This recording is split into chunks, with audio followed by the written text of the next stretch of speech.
good first lecture. Thank you for choosing the course and for coming. I am Mahmoud Sakr. I am a professor in this school, École Polytechnique de Bruxelles.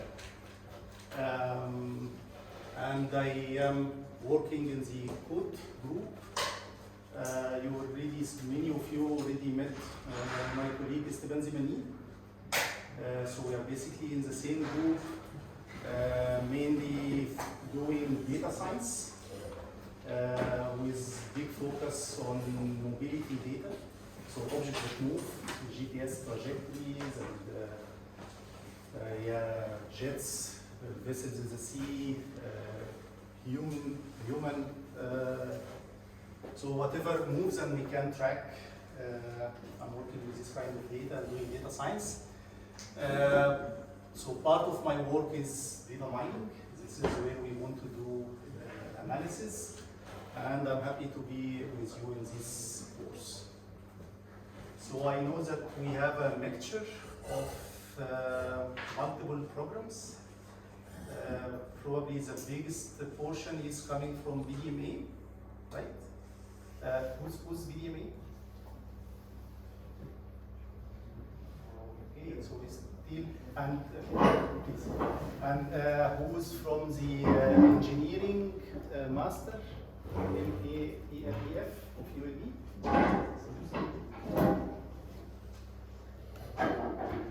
Okay.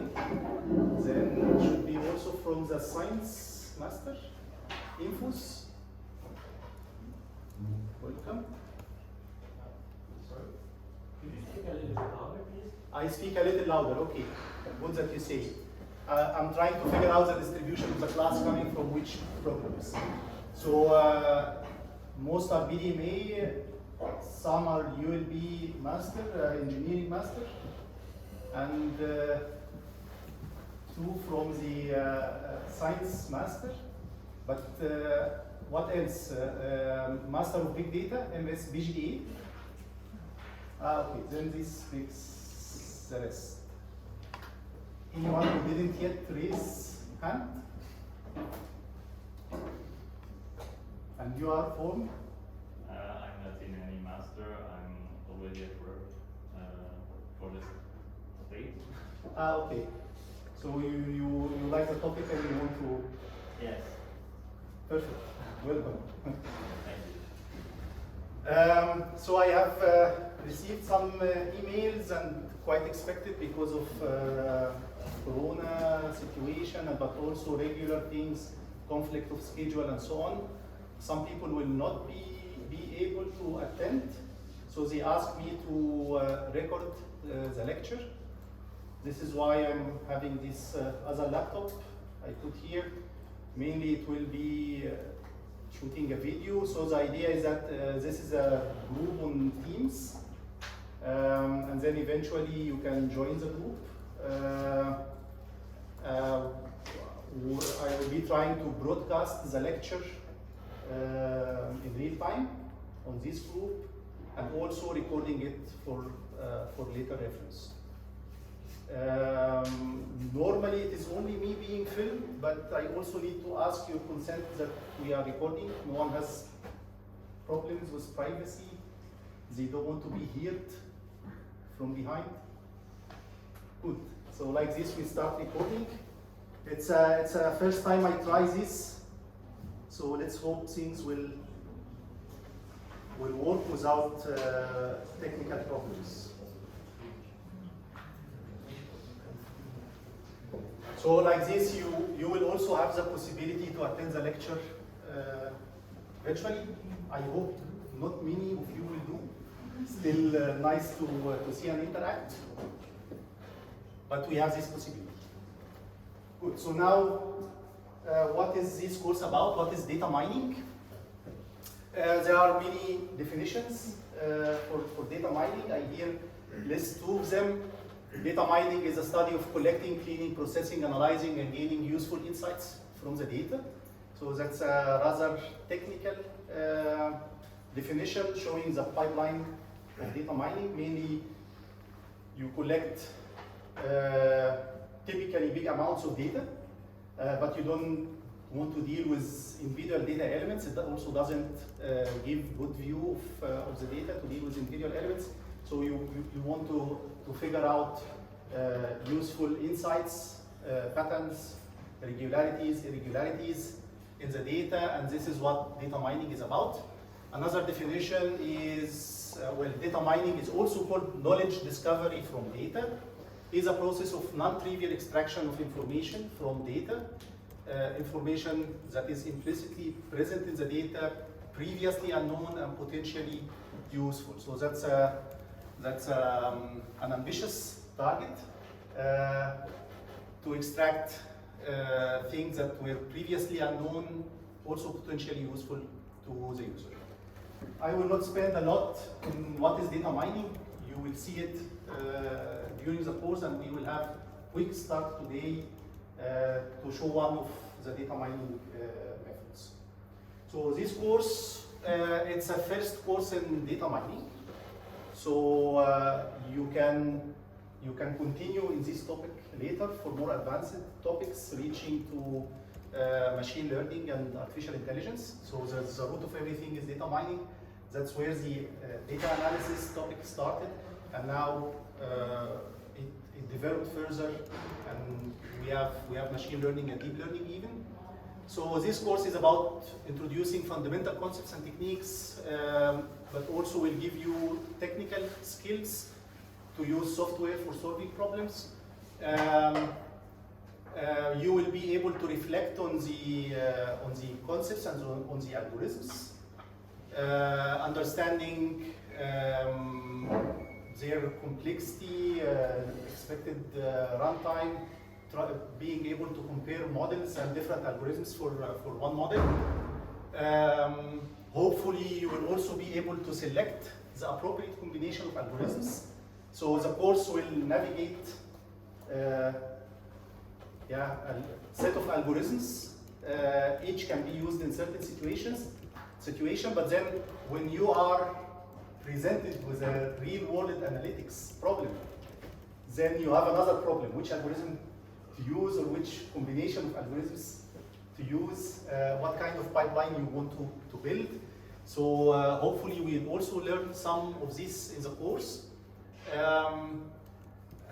which relates to that you also at the practical level, you will practice to develop and execute a data mining workflow for real-life data set. Mainly you will practice this in the project, and then connect all of this to real life, how to generate value out of this analysis.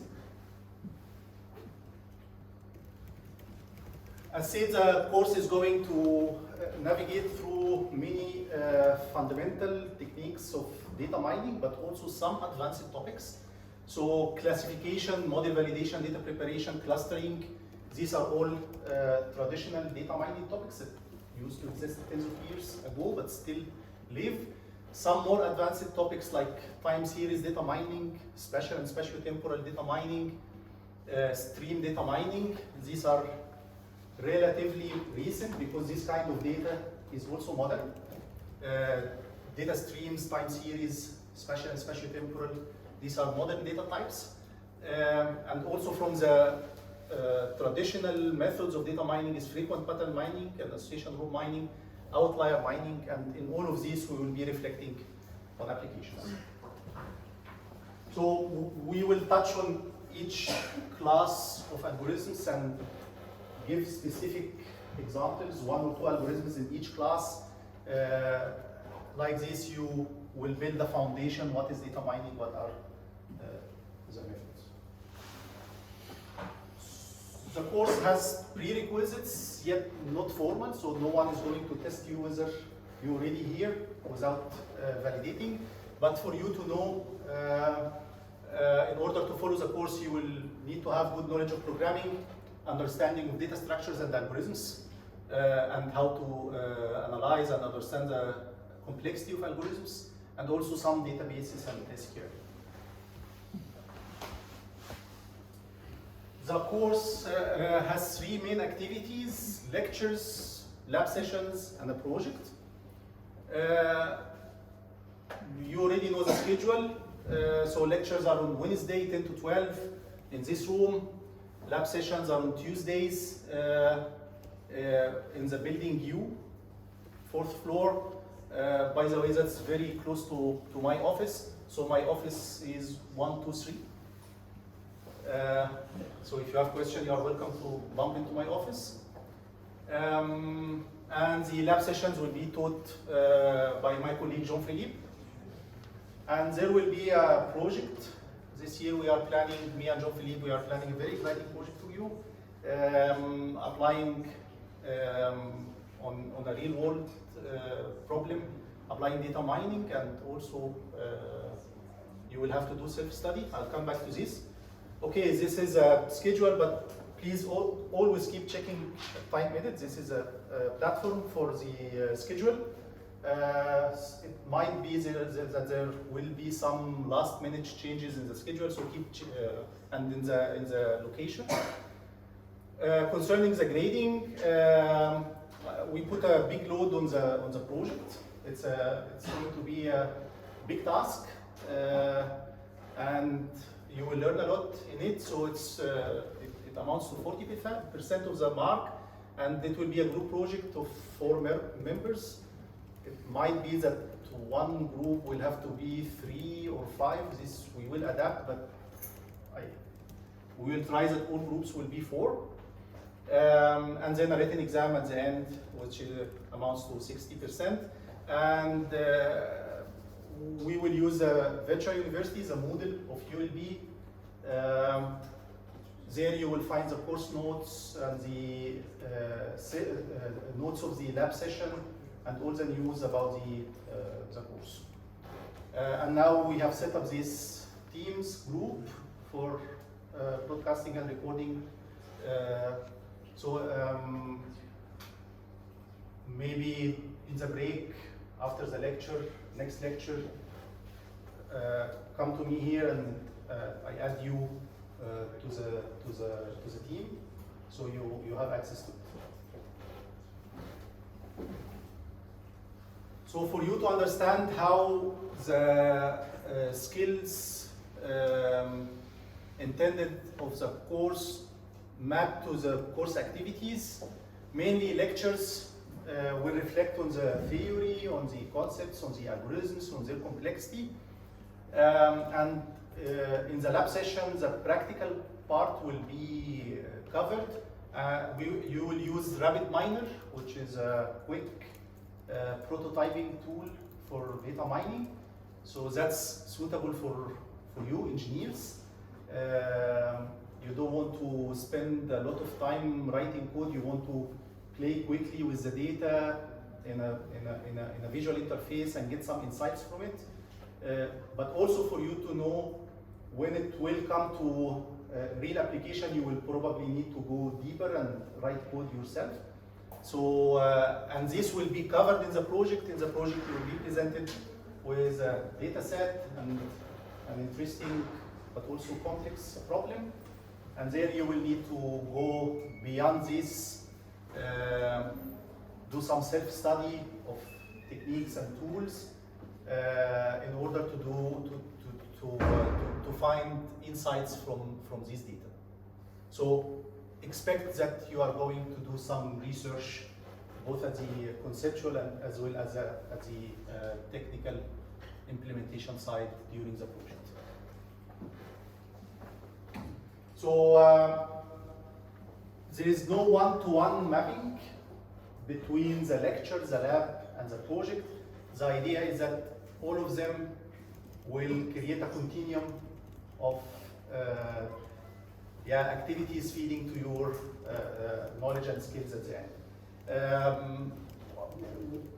In some sense, lectures are mapped to the lab sessions, so close to the week of the lecture, in the lab you will practice in RabbitMiner the same. If we do classification, you will do classification in the lab, but don't expect that it will be one-to-one and that the lab is going to repeat the lecture. They are made for different purposes. So it's by design that they go in parallel and look from different angles to complement your skill set. No fixed set of readings. You may read from whatever source. I give some recommendation for you, but you are open, free to read from whatever. In every lecture, I add at the end credits for some reading where I copied the material of the slides from. So this will be useful as well. But since the methods here are pretty much standard, many of them are traditional, are there for tens of years, any source will equally explain these topics well. So find the readings that you will be most comfortable with.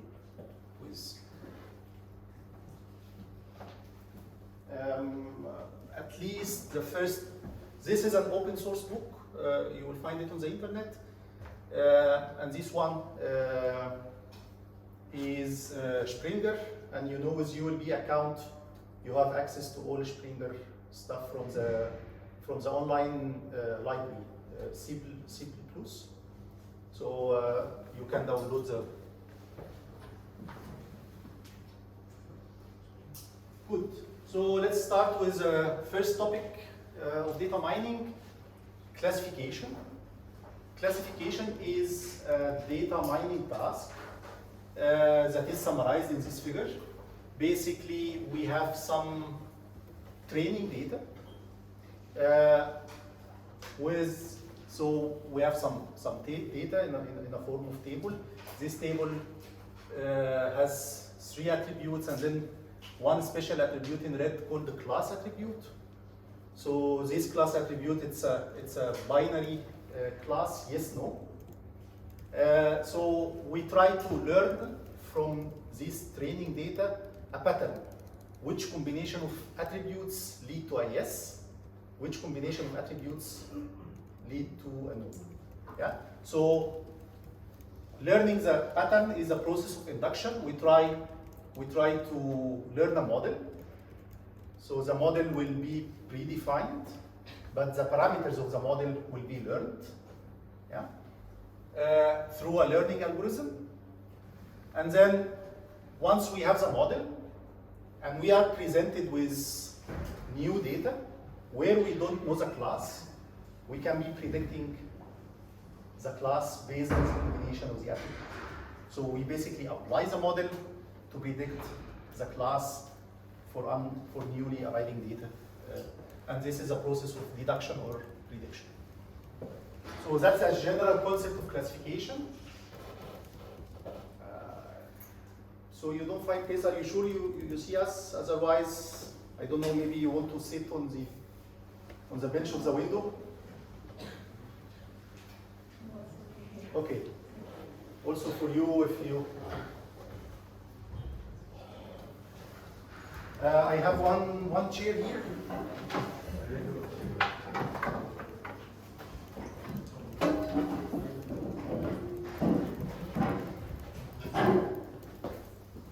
So this is one you could use.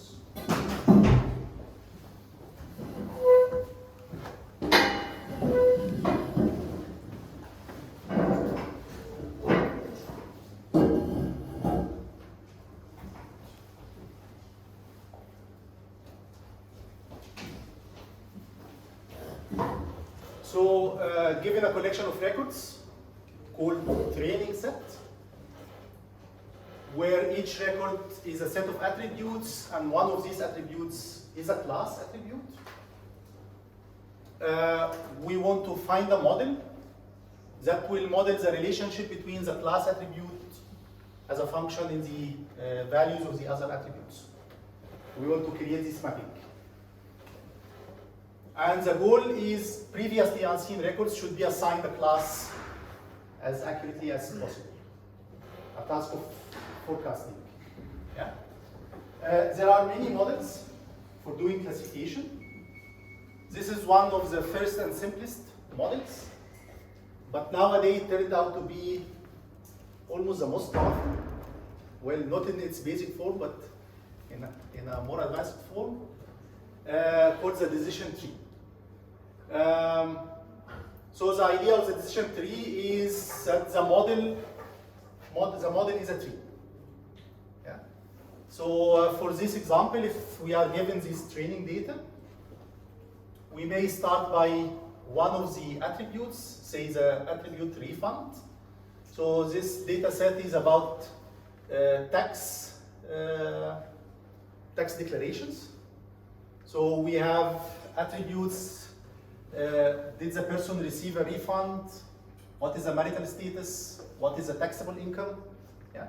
And then a class attribute, did this person cheat in their tax declaration or not? So training data, also called labeled data, that's a ground truth, that's some data that we already know and we use to build the model. So the decision tree will keep splitting according to the attributes. So we pick the attribute refund, and if we split by refund, we will find that when refund was yes, we had a no. When it no, we had a no, no, no. So like this, we split. If refund is yes, the observation is that when refund is yes, we always have a no. Yeah. So if refund is yes, we reach to a conclusion of no cheating. If refund is no, then we have a mixture of yes and no. We need to further split according to another attribute. We pick the marital status. Single and divorced, married, don't cheat. Single, divorced, then we have a mixture again. So we need to split according to another attribute. And if we split according to the salary, then we have a complete representation of the data. And this becomes our model. Yeah? Here we need to look at the attributes according to the type. The refund is yes, no. So we have an enumeration of values. Here it's a binary enumeration, binary two-valued attribute. And this kind of attributes is called categorical. When we have a finite set of enumeration. There is categorical, also like marital status. So here we have three possibilities, but there are continuous attributes like the salary.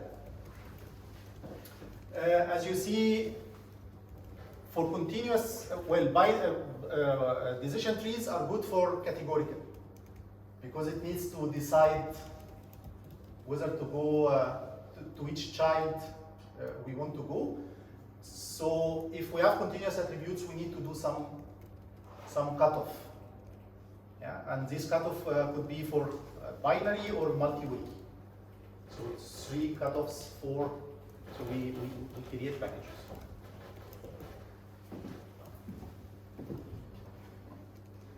This could be another binary tree different from the previous one representing the same data. So in the previous one, we first split by refund, then marital status. Here we split first by marital status, refund, and then tax income. Yeah? So it's not a single solution. We are confronted with many solutions. But then which one is the best? Or let's say, which one is better than which one? How to say? Any idea? Please. We need to select the order of the attributes we're looking into in order to gain the most information with each choice we make. And that's nice. how the information can be obtained. Exactly. You know it. Nice. Those who didn't understand, so basically the keyword he mentions the game. Who knows the game? You know the game. Other ideas, so forget about the game. Intuitively, how would you select what kind of property in the tree you would find useful and you want the trees that have this property? Please. Based on the test results or validation test data sets. Like we are trained on the training data set, we need to test on our test data set based on the accuracies, we can select this model is better. These are the attributes we need to select. So we put the model in action and see which one. After dividing the data set in tests. Okay, so we take a test sample. So from our training, from our labeled data, we take a part aside, and then we use it for testing the different models that we have and choose the ones that gives the highest accuracy. Good idea? Please? So for each branch, you can look at which split would result in the greatest number of data points on each side.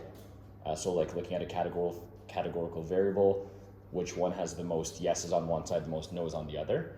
And then every time you do a new branch, continue looking at it that way. The one that gives a most balanced split of the data, we start with. Most imbalanced split of the data. Because if it's balanced, you'll end up with 50-50 data on each side. So in this case, when you start with married, non-married, you looked at in but reference. you want to group the yes as much as possible and the no as much as possible. Let's say the Yes. most homogeneous split. Yes.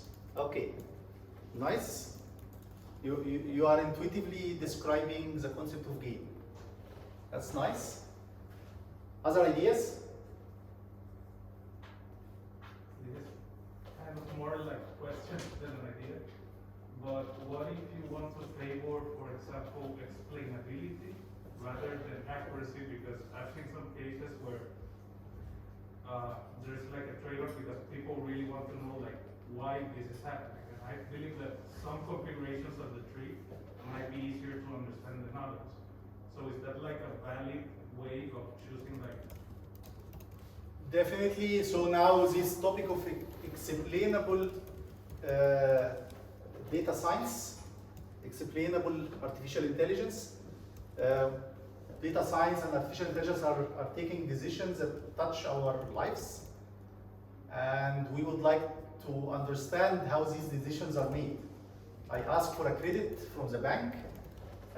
In the old days, it was an employee doing this analysis. But now it's mostly a machine, at least giving a strong recommendation to the employees. Yeah. So the machine is deciding for me, and I deserve to get some insight why the machine rejects my credit request. Well, if it accepts, I'm happy. Otherwise, some explanation is needed. And indeed, there is now a lot of research done in this area of explainability, favoring models that might be less accurate, less representatives, but more explainable. Yeah. Maybe this is not the case for decision tree, but it's quite intuitive. Whatever the tree you can explain, we favor this property, then that property, and accordingly. So, yeah. But it's a good point as well. Would you want a wide tree or a long tree? So a tree with 3 levels or a tree with 20 levels? 3 levels. Why? 3 levels. Complexity. But it's according to the complexity, it will be easier to go through less level than. I mean, for the computer, for the album to be run. The lesser we have, the lesser we go down, the better the algorithm is. As a computer program, you want to do less checks, Yes. so you will be faster. But yeah, nice.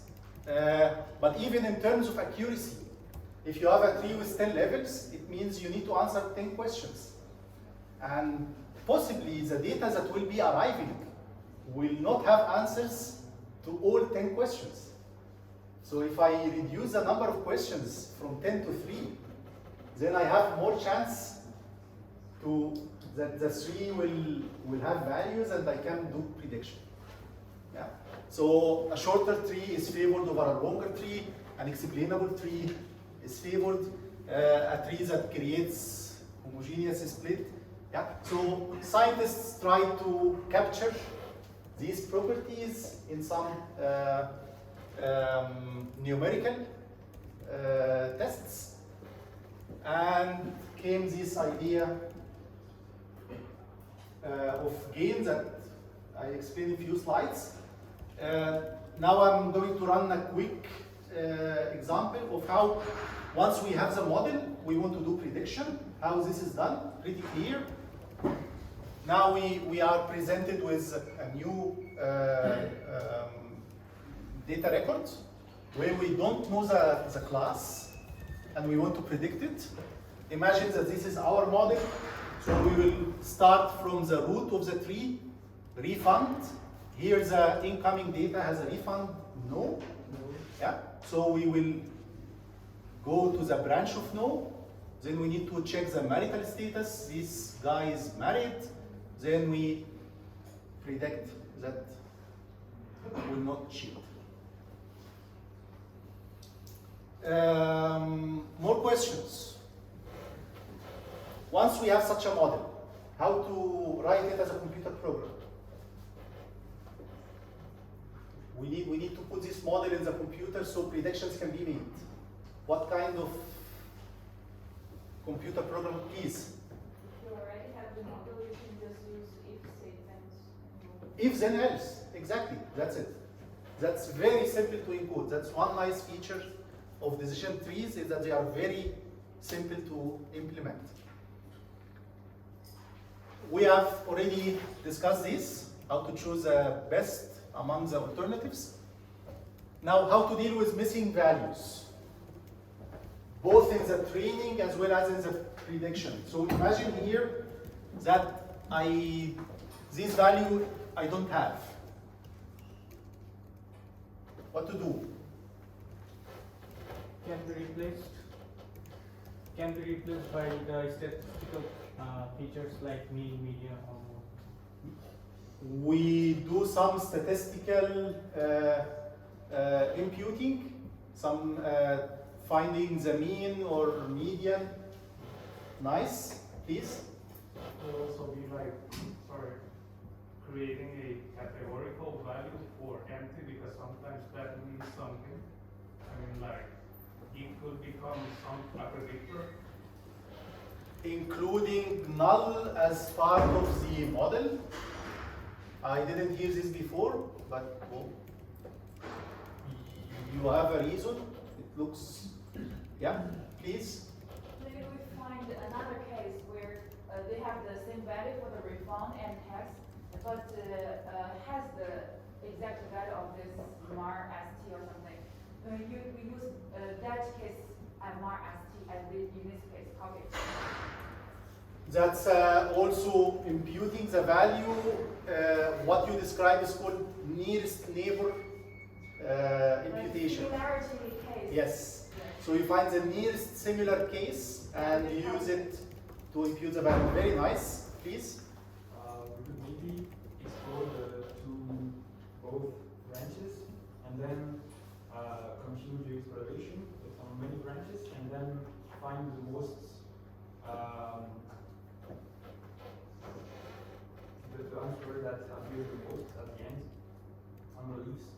I like the idea very much. It also doesn't exist. Congratulations, you invented some new thing.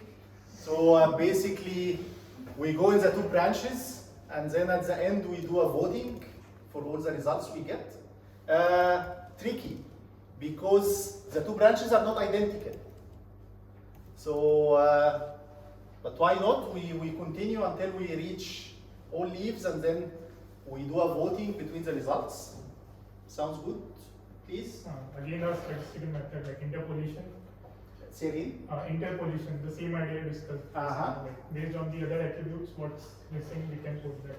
So basically, if I abstract your answers, some want to fill in the missing data by using the existing data. So either finding the most similar, doing some statistical mean or median, yeah, or by means of interpolation if it's continuous.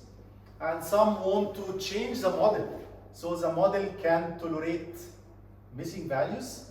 And indeed, these are the two options that the data mining domain will explore in this case. Or even using a completely other model, but that's always an option. Please. One question. Are the decision trees always binary, or can we have like, if we have 3 categories, does it make sense to have a decision tree that's not? What do you think? Could make sense, but it might be harder to program. Does that? Equally, it will be if, else, else, else. It must not be binary. It can be multi-way. So every split could result in multi-way. Only for the slide size, I choose a simpler one.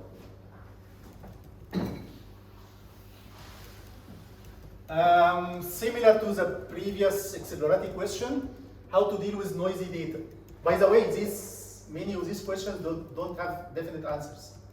So it's that you reflect for, and you are doing it great, what kind of problems we have.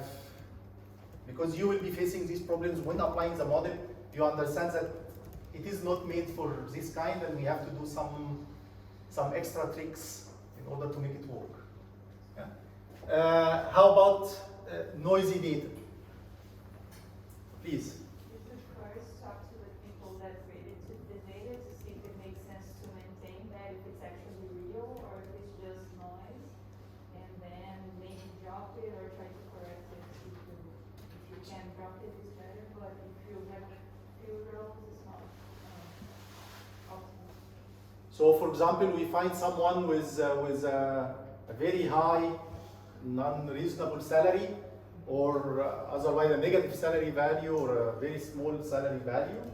Yeah. Then, if we have a lot of data, we don't care about missing one in the training, so we just erase it.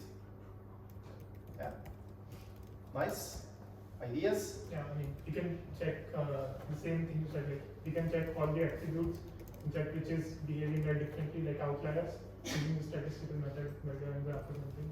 Again, profiling the data, and instead of deleting, correcting. Yeah. But of course, we don't correct it in the original copy. We just do it during the learning. Please. Maybe like standardizing the variable, or maybe making a transformation, because I've seen like some cases where you use the data just as it is, and it doesn't work well. So maybe something like that to fix like outliers and that kind of stuff. And once we spot this, what to do? What, the outliers or? Yeah, once we spot that this is irregular, this is very, very strange value. I guess what we did, like the first thing is what Nicole said, like try to understand why that's happening, because maybe it's done by design and actually means something. And if it's actually human error or something like that, like try to correct it in some way. Mm-hmm. Mm-hmm. So now all the answers are in the direction of fixing the data or deleting it. But we could equally, please. I was just gonna say, you might actually want to run multiple models. Like you might actually have 2 subsets of data where you think you only have one. So you can run multiple regressions or multiple models on the data instead of just a single one. And all the models will be decision tree or different things. Other models. Whatever you need. I mean, rather than having one model and taking in everything as being a factor of that one model, it might be that you actually have 2 models. Yeah. And then you end up having 2 less noisy models rather than one. That's again an excellent intuition, and this is called ensemble learning. So you create many models, and then you let each predict, and you do kind of voting across them, which prediction was most recurrent. Excellent. Please. If the data is numerical, you can do smoothing. Smoothing, yeah, trying to fix the data somehow. So, as you see, decision tree is very simplistic. It doesn't buy, well, let's say the vanilla version of decision tree without any top-ups. will not deal with missing, cannot deal with noisy. Yeah. Then when using it, we need to think of all these and do extra tricks. We have a numerical attribute. Then we need to, decision tree will only deal with categorical, right? How to split? Please.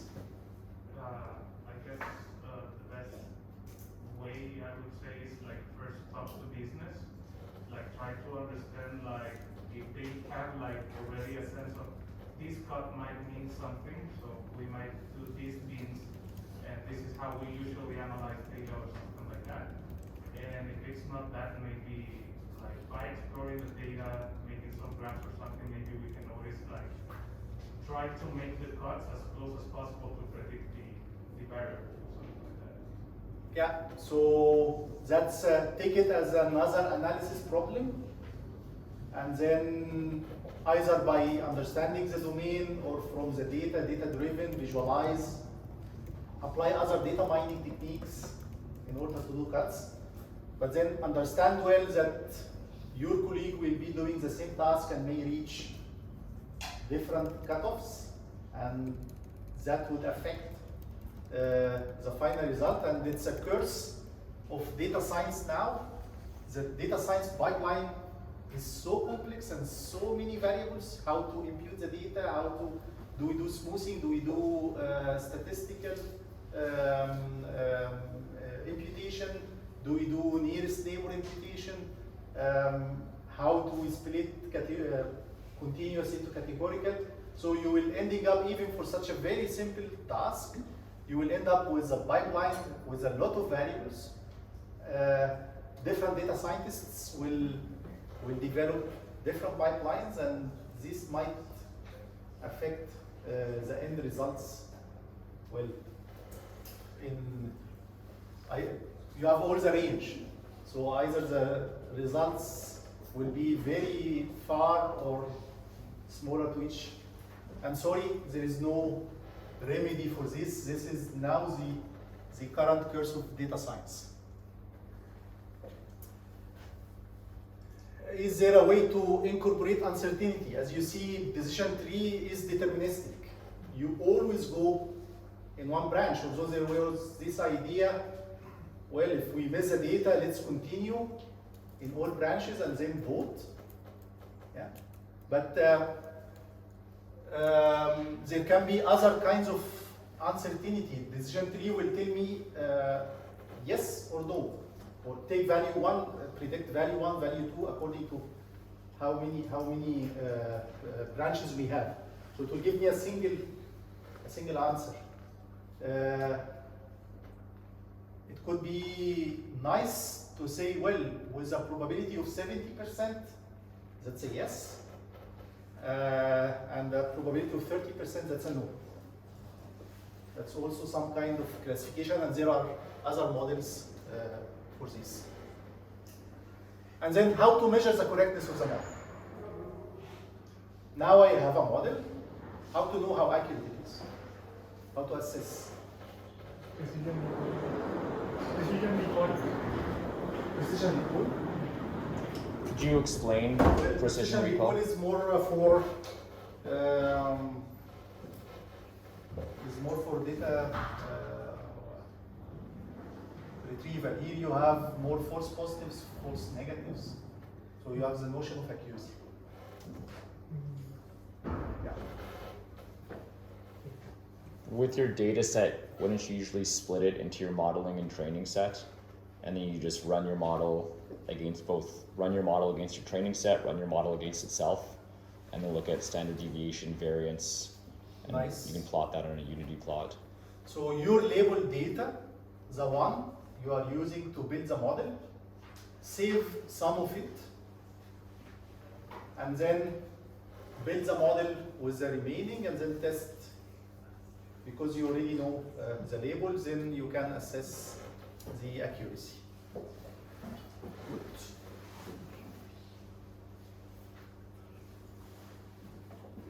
Let's have a break of 10 minutes, and at 11 we continue.